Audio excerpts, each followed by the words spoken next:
Okay. Whoever didn't see our previous classes, we are reading this book, The Mystical Marriage. And this is spiritual life according to Saint Maximus the Confessor. So this is explanation of Elder Aemilianos, who died last year. He was a very famous Greek elder, very famous elder of this contemporary, our time. And he took his chapters on love and takes one by one, like this. Like you see, this little part is Saint Maximus, and then Elder Aemilianos explain it in depth. So briefly, we will repeat what we were reading on those first two classes. And first of all, he starts to talk about love. So chapters on love. But Saint Maximus connects love with prayer. He says those two things, they always go together, and it's impossible to love God without prayer, because prayer is the communion with God, communication with Him. And love is always like a union. And he compared this spiritual love of one's soul to God with love of man and woman in marriage. And he says their union in marriage is like the union of a soul and God. And this comes from the Old Testament, where our soul, and in church tradition, where our soul called to be a bride, and our Christ Lord is a bridegroom. And this is like a mystical marriage. We see this in parables, in gospel, in many places. So this is the kind of mystical marriage we are going to talk about. I'm not going to repeat it in detail, of course. Of course, you can go and look over there. It's very interesting, but the main thought is about prayer and love, that if you love God, really, like genuinely, he says, you will pray without distraction. Your mind will not be distracted by other things, by thoughts, by memories. All your attention will be with God. If your mind gets distracted during the prayer, it means we don't love God. So now in this book, we are going to read how to look for that love, how to learn pray without distraction, because it both ways. Through, if we love God, then we will have prayer without distraction. And if we don't love God, but we are looking for this love, prayer is our path. By learning to pray without distraction, we will learn to love God. That was the first little chapter. And then we started to read the second one. And this second one, we just started with explanations. Let's read it again, like a full second chapter. This is on page 8, who has the book. By the way, the book is still on Amazon. You can easily find it and order. The mind, this is Saint Maximus the Confessor. See, okay, good. The mind that deals with a sensory object clearly has some passion for it, such as desire or sorrow or anger or resentment. Unless it despises the object, it cannot be freed from passion. So we were reading explanation on this first part of these sentences. The mind that delays. I'm sorry. I'm still, this is a complicated word for me. Delays with a sensory object clearly has some passion for it. So what we were talking about, and Elder Aemilianos was explaining that any distraction is that we are going through while we pray is connected to some kind of sensory object, something from this visible world, this physical world. That's why we cannot like lift up our soul, lift up our mind to heavens, because we are stuck here through our senses mostly, and we are like attached to different things. And these things, they steal our attention during the prayer. And he basically says that whatever our mind loves, really, like, there it goes. If we would love God, our mind would be there with him. But we have love, passionate love, through our passions. We have attachments to different things of this world. And this love shows how our soul goes to places which we think we don't even want either. We maybe sincerely would like to pray to God. We would like to love him. But like in Russian, we have this little saying that you cannot give orders to your heart. You know, when you cannot tell it what to love, it just falls in love. Like it's like with people also. Like try to say a young man like who falls in love with a young girl, young lady, that, oh, don't love her. That doesn't work. He just loves. You know, same thing happens with us. We fall in love with a piece of cake, and that's it. We can't leave it. Every time we see this piece of cake, we just want to eat it. So here come the passions, because every distraction like this and every attachment like this is connected to the passions. And he shows four of them as four major ones. Those passions which work especially strongly at the time of distraction of when we pray, of our prayer. So, and therefore, the desire, the sorrow, anger, and resentment. And we were able to read about two of them, about desire and about sorrow. So desire, in two words, desire is, you know what, let's read it again maybe, yeah? Because I think it will be good to refresh and then continue to the second, to the others. So desire. When a desire, when is desire a passion?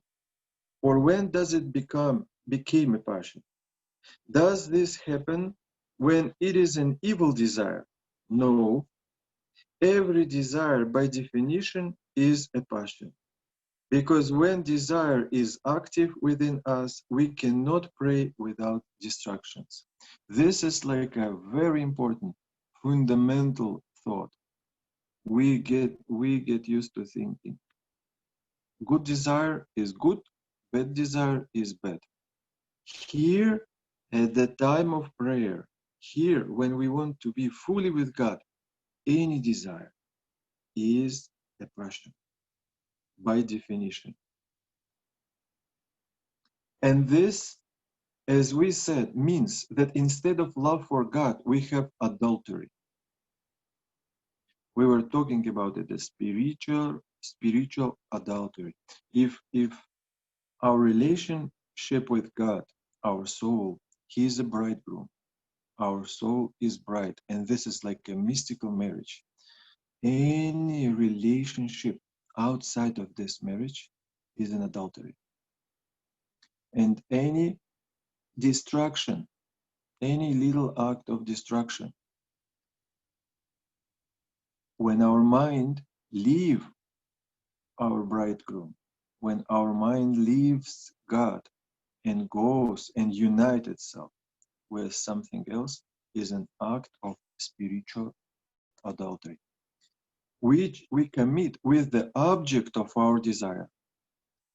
I desire means I turn my spirit, my perception, my feelings toward something. This something has power over me. It is like something that lives within me. It has a powerful hold over the way my thoughts incline. It strips up the depth of my soul. It binds me closely to itself so that I become one with it. So you see, the end of any love is unification. You will unite yourself with object of your love, with something that your soul is goes for. And I'll remind shortly that in first chapter we were also talking about the fruit of this unification, right? Like men and women come together, and the fruit of their unity is children. Our soul and God come together, and the fruit of this unity is everything we do, everything we say will be coming like from God. And if we unite ourselves with different spirit through attachment to things of this world, the fruit will be according. This deep bond, this deeply habituated inclination constitutes the reality par excellence of the fallen ego in the human person. So, so we know that we are coming to this world sick with corrupted nature from Adam, and you see the how the best description of why it is corrupted and what's going on with us, with our soul, is this. You see, this very fact that we, instead of leaning to God, instead of being in union with Him, we left Him and we unite ourselves with the things of this world. We become one with them through our passions. This is our disease. Desire, then, is the means by which I bind myself intensely to something, as if I had bound myself to it through marriage, in such a way that I cannot get by without it. You see how strong it is, how strong this bond is through passions that we have with this world. And this desire can be of any kind, good or evil. So we can be attached to a person in a wrong way. We can be attached to a car. We can be attached to our own ideas. And of course, our desires, like we want this, we want that, we want it our way. We can be attached to our point of view. Anything of this world that blocks our prayer that it becomes an obstacle on the way of our love to God is spiritual adultery. And breaking of this first commandment, love God with all your mind, with all your thoughts, with all your strength. This is desire. So desire, this is we have to remember very, very good, very strongly about things that he is talking about. If we want to pray, if we are, when we come to our prayer room, you can even write it down. When we come to our prayer room, this is not time of oh, just we have to read this from here to here and then I'm free. Like a becomes for many people like a burden. Oh, why these rules? Why should they pray? Why should they pray this long? Why it's a burden? Because we don't want to pray. We don't want to talk to God because we don't love him. We want to talk to YouTube. We want to sit in internet. This is we love. It's like gives us entertainment. This is where we love. This is what we want, really. Or things like that, different people differently. But this shows, and if we want, the time of prayer is the time of war. This is the time when we can learn love God by trying to pray without distraction. And he told already, I'm sorry, I don't remember exactly if he told about this or he will tell like in a few pages that this very distraction is very positive thing for us. It's a good thing for us. It is not just accidentally something comes and goes by chance. No, it comes because it is connected to some kind of passion in our soul, especially if it keeps coming, like one thought keeps coming over and over again, or one memory, or one image. This means it has something behind it. So we have to go inside and we don't just leave it or we don't just push it away. We have to open that passion which is hidden behind that distraction, and then try to fight with this passion, get rid of it. How we will read more about it.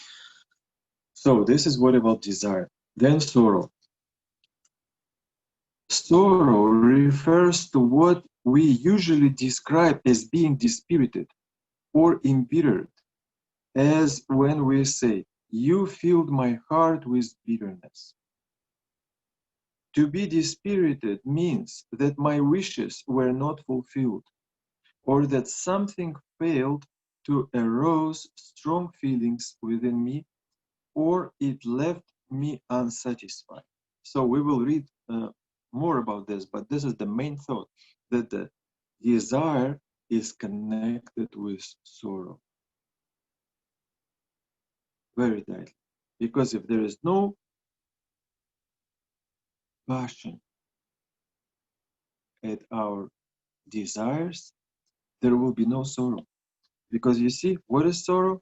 That means that our wishes, something that we desire, was not fulfilled or left me unsatisfied. I wanted something, but it happened the other way, not as I wanted. I experience sorrow when something I think or believe fails to come about, when things do not meet my expectations, when I cannot satisfy my own desires, or because you have obliged, obliged me against my will to do something I did not want to do. This is what usually happens in monastery with obedience, right? Why obedience is so important? Because the whole meaning is that you are coming to do not what you want.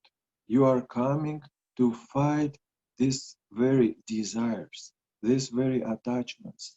Do not what you want, but what will be appointed. But the same thing in the world. It's also like in the family.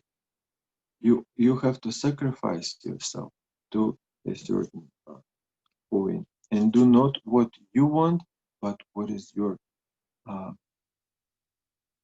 duties and what is you are asked to do by another person or by circumstances. To give you an example, it's like when you tell me, stop what you are doing and go over there and do that instead. Another thing. Immediately I am dispirited and I feel sad or disappointed because the change does not correspond to my wishes. It is at variance. And you see, he's talking about monks. This talk was presented to monks at the time when he was egumen at Simon Peter on Mount Athos. And you see, he described a very simple situation in the monastery. And you think monks are like different or they're like holy, become holy right away. They have the same thing, same passions, same attachments. It's just them.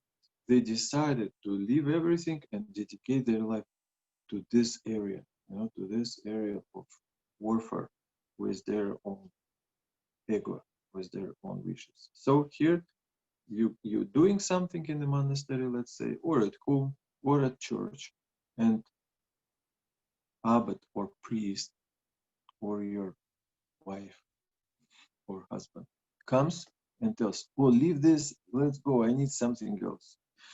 But you want to do this and you like it so much, and this is where the sorrow comes in. You become dispirited, not correspond to your wishes. It is at variance with that I think is best or right for me. I think, why are you taking me away from what I want to do? I enjoy the particular work that I do in the monastery, but not the work you want me to do. It doesn't interest me, and I don't want to do it. This is how we think. Sorrow, then, is something that stems from restrictions or constraints that are placed on my ego. But in reality, it has nothing to do with what others may say or do to me, but rather with what I have inside myself. How often we think, oh, the problem is in that person. If that person wouldn't bother me or wouldn't be around, I would be fine. No, you wouldn't be fine. You wouldn't be fine because the problem is not in that person. Problem is not in circumstances. Problem is within ourselves, inside. That person or that circumstance is just reveal that problem which you have inside. What I think or feel, what I believe and what I want, especially when you don't do what I want, or you deny what I want, or take it away from me. In a way, this person who wants you to do something different, not that you want, is your benefactor. In a way, it's a doctor who like reveal the disease inside of you. And many fathers say, oh, we have to opposite, we have to be thankful to this, to such people, even if they don't know what they're doing. Seen from this point of view, sorrow is the experience of being closed off within myself. Closed off within myself, with my desires, with my ego. It is the complete egoistical, stubborn state of self-incarceration within the confines of my individual being, a complete isolation of myself from the other.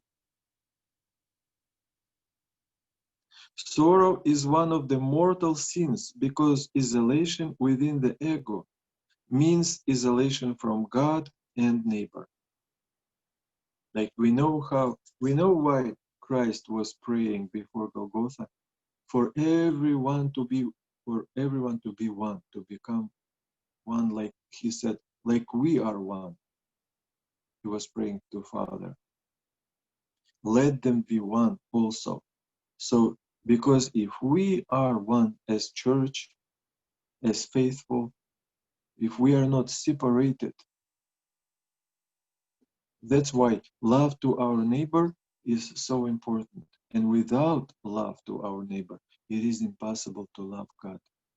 Because first you come in union with your fellow Christian, and then you will be able to become one with God. Yet my neighbor is a member of the body of Christ. His presence to me is the presence of God. That's, we remembered how Saint Silouan was saying, my brother is my life. Sorrow, on the other hand, is separation from God. And when such sorrow becomes chronic, it becomes a definitive separation from God. If I am continuously sorrowful in this way, I am living my life as if God does not exist. So we are coming to the end of reading about sorrow, and this is very, very important little conclusion. Do you see then how desire and sorrow are related? Desire, on the one hand, means that my spirit has become attached to something. My emotional energy, basically, that's our desires, what doesn't let us to love God, to hold us here.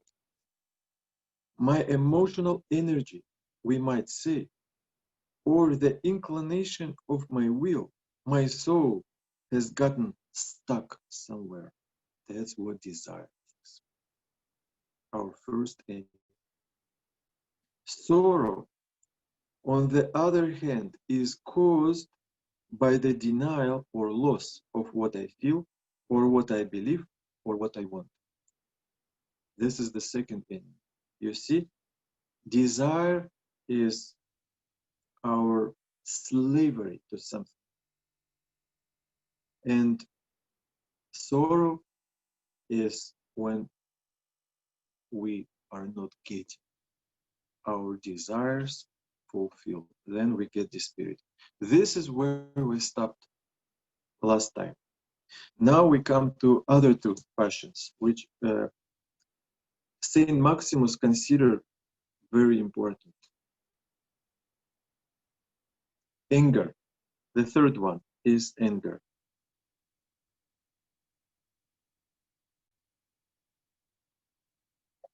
If you have questions, you can ask them as we read, if they're like brief questions, or you can write them down and ask them at the end of reading. I will give time for that too. Okay, anger.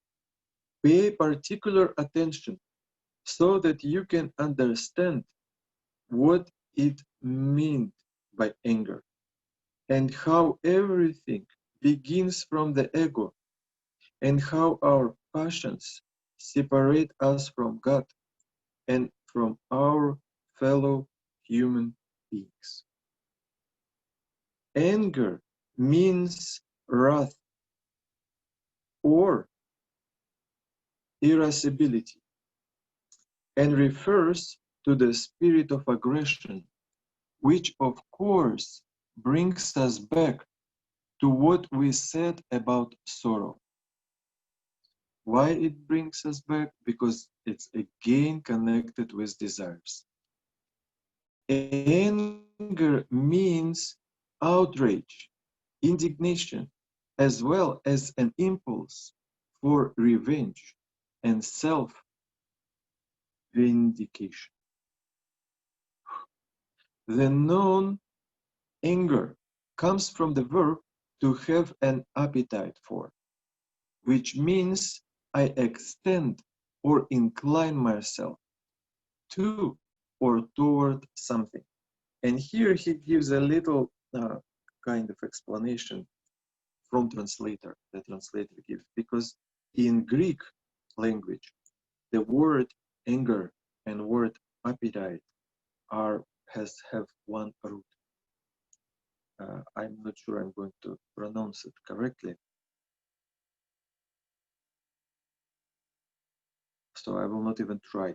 But he says the English word anger and its equivalents, wrath, irascibility, aggression, etc., do not share a similar etymology, despite the lexical parallel of angry and hungry. So there is some parallel, but it's different. In Greek language, it's very close words. For example, I open my hand and stretch forth my arm, by means of which I extend my whole self. I incline towards something and place myself, as it were, here or there. The idea of extending oneself in this way has the primary sense of being against someone or towards something in order to make it mine, to define my relationship to it in a particular way. So in a way, spiritually, what he means probably is our soul. It's like the same, like when you stretch your hand to hit someone physically, right? The same thing can happen spiritually. In your soul, with your spirit, you can stretch your spirit and hit someone, like, with anger, to be against someone. You like go towards this person. Against someone means that I also make him my own in a certain way. This is interesting thought, that when you are against someone, you make him your own in certain way. Since I isolate myself from my neighbor and I make him my enemy. So you see, this person becomes your own enemy. Another possession, spiritual possession. You remember we were talking about poor in spirit.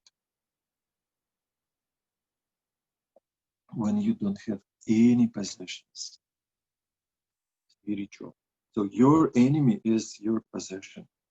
Towards something or someone means I throw myself forcefully at the other,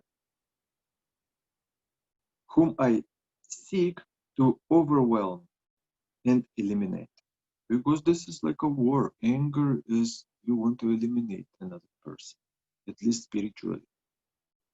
It means I mark someone as an object of my anger and hostility and await the moment when I can strike at him. Anger then is the desire to wound the other, to mark the other for injury. When we say he is angry at someone, we mean that he has marked him, made him a target, and is waiting for the moment when he can strike him with his arrow. So anger is not just, I don't like that person. You want to do harm, consciously or unconsciously. This is what is the goal of this passion. It is as if he would like to throw all his weight against his perceived enemy in order to release all his impassionate anger and rage. In essence, to be angry at someone means that we are ill-disposed toward that person, that we have a will to dislike and be hostile toward that person. To have such disposition, to bear this kind of hostility towards someone, reveals the presence of a passion within us, and indeed a desire or longing to destroy someone, or a desire to conquer and triumph over someone, making him my own. Again, and see another form of making someone your own, not only enemy, but how, you know how armies and in old times, when there was a war, when one army conquered another one, the king would come, they would put another king on the ground, and the victor would put his hand, I mean his foot, sorry, on his enemy. He owns him, he conquered him. All together, we can say, again, a little conclusion about these connections. All together, we can say that desire is an internal turn or inclination toward something that I think or believe.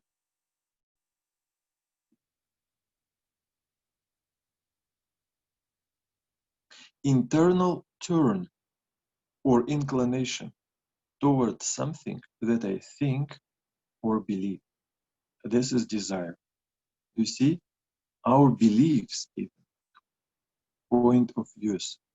Sorrow is the internal resistance or opposition to something that others impose on me and which contradicts my ego. Anger, finally, is the external manifestation of my sorrow. See how beautiful it's presented, explained, right? How simple. Anger, finally, is the external. So you see, you have everything starts from desire. If your desire is not fulfilled, if you didn't get, you have like two, it depends also on people, on our characters, which passion works more in whom, in different people differently. Also from situations, because sometimes if it's something small and lower than us, then we go with anger. If it's something bigger, I don't know, our boss at work, then we will not express our anger. We more likely will go to sorrow. But will be all connected to desires. So sorrow is internal reaction to our desires not being fulfilled, and anger is external manifestation of my sorrow. My resistance directed toward the person whom I identify as its cause, right? Cause of my unhappiness, cause that I don't get what I want, just an obstacle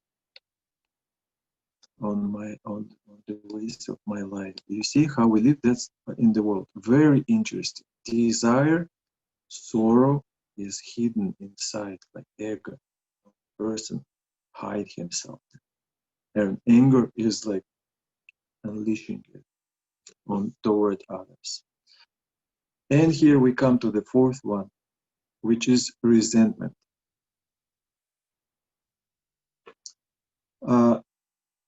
The notion of resentment has a deeper, more inward meaning.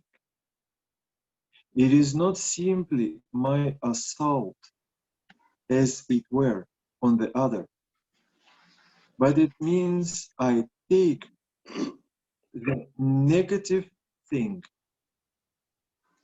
which I believe you have done to me and internalize it within myself.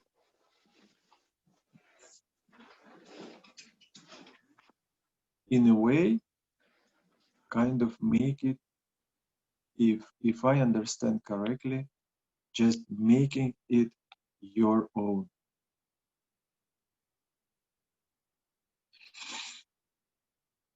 I keep it under lock and key,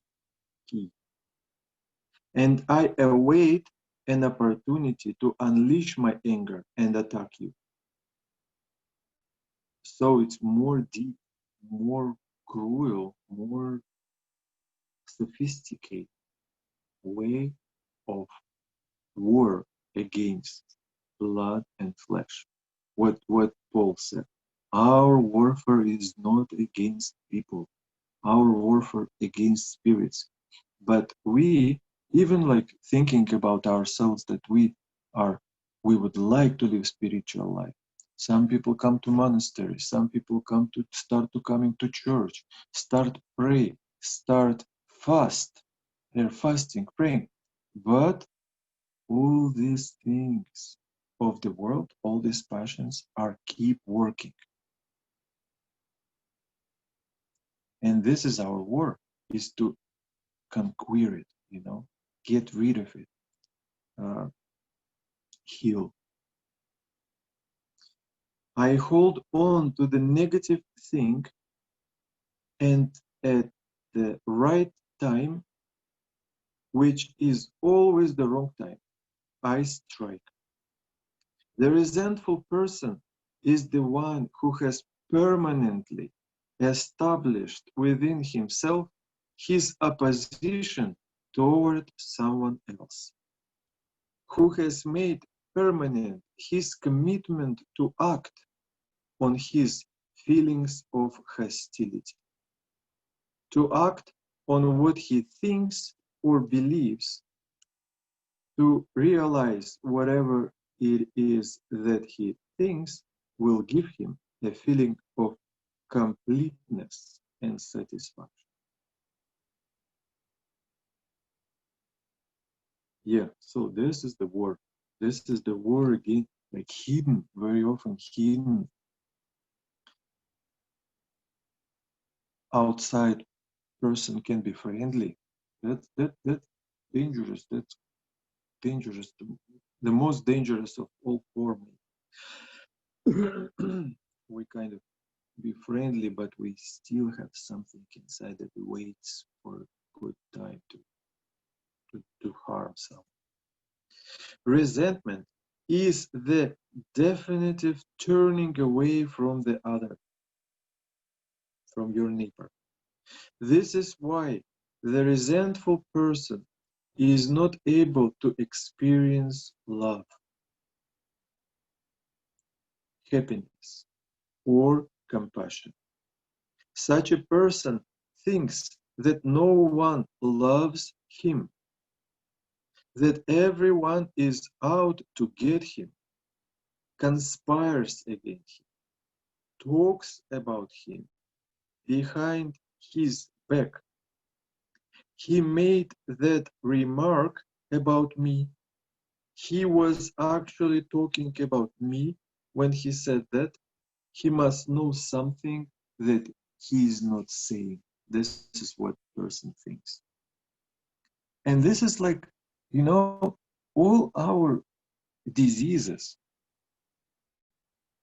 spiritual, they are like on the edge. They are so close, so dangerous. We are like balancing on being like healthy, more or less, right? When it happens in the hidden area of our soul, or like become really ill. Like, because what is this crap? Well, this is like that's very close to schizophrenia. When you think that everybody is against you, somebody is conspires against you. When it develops and gets in a much worse state, this becomes just a psychiatric problem, or depression. What is depression? Depression also has the spiritual roots. How person who love God genuinely and lives in joy, lives in love to everyone, and has open heart, being a true Christian, right, can have depression. How it's even possible? Depression is the result of activity of passions in us. And what? Passion of unsatisfied desires, right? Sorrow comes, anger. Okay, anger is a little different, but it's more sorrow and resentment. That's like things that bring in all our diseases. Why we are unhappy? Because of this, because of our spiritual diseases. So God says, come to me and I'll make you free from this slavery. Meaning, will make you healthy and happy and loving and holy. Okay, I got a little distracted. Stop. Okay. Yeah. The resentful person spends his life imprisoned behind 1,000 walls. No matter how many of these walls he might demolish, he will never be able to communicate with his brothers unless the merciful God comes to his aid and knocks down all the walls. So this needs, as actually as every other passion, we need help of God. Up until this point, the meaning of the confessor's teaching is when your mind dallies, dallies, dallies, when your mind dallies with a sensible object, when your mind repeatedly returns to a particular place, especially during the time of prayer, it means that you are in a grip of a passion. That is a deep-seated impulse of powerful inclination. Saint Maximus mentioned those passions that people most commonly suffer from: desire, sorrow, anger, and resentment. Okay, you see, here we go. We covered all four of them, and there will be a big another part of explanation of probably the last one. Yes. So now we are coming to the last sentence of that little chapter. Unless the mind despises the object, it cannot be freed from the passion. So each of these passions, how it works? It works through an object, through something visible, something that belongs to this world. It can be a person, it can be a thing, it can be a way of thinking, it can be an idea which person just hold on to, and everybody becomes an enemy because they are not support him in his plans. For example, anything, and this is object. So you see what he says?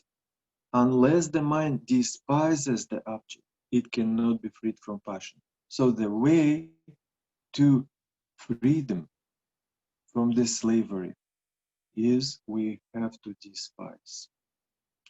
Despise, same thing like same thing what Christ says to us in the gospel.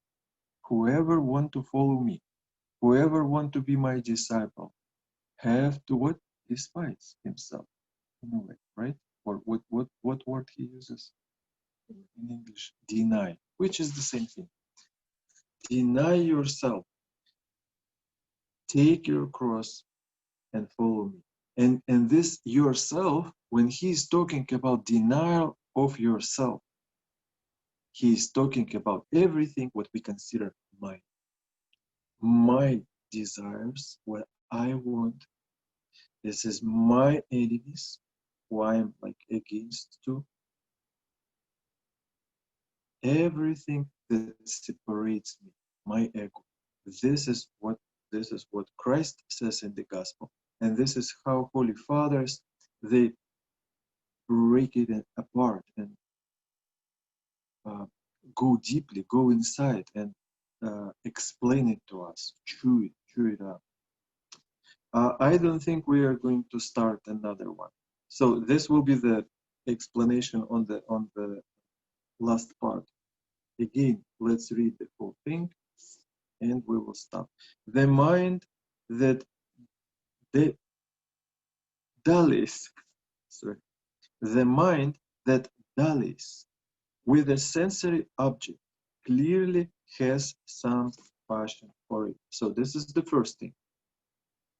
If we stick to some sensory object, means we have passion.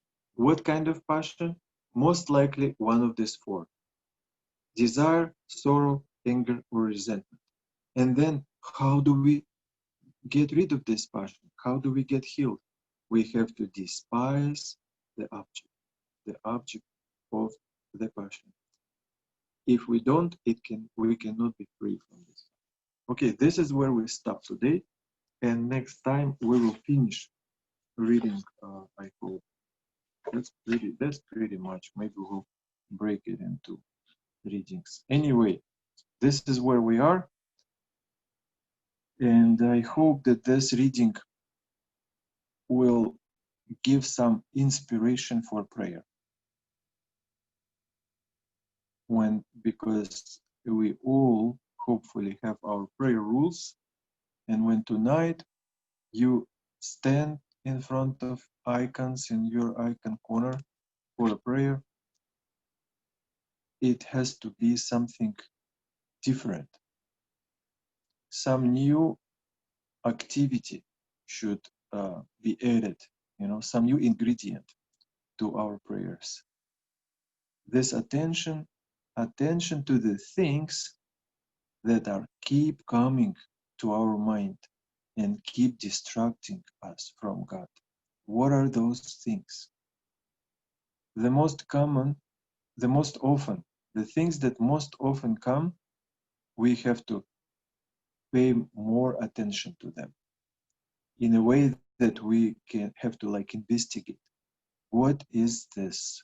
What kind of passion is hiding behind?